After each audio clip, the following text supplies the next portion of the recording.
Espiritu Santo. Amen. Mga kapatid, samahan natin ating mas kristal upang sa ating landas sa krus.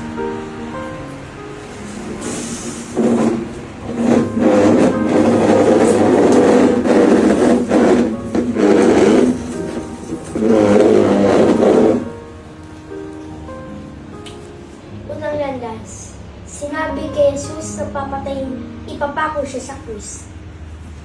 Sa ngalan ng Ama, Anak, at Espiritu Santo. Amen. Pangalawang landas. Sa ngalan ng Ama, Anak, at Espiritu Santo. Amen. Pinagbuhat si Jesus ng krus. Ang ikatlong landas. Nadapa si Jesus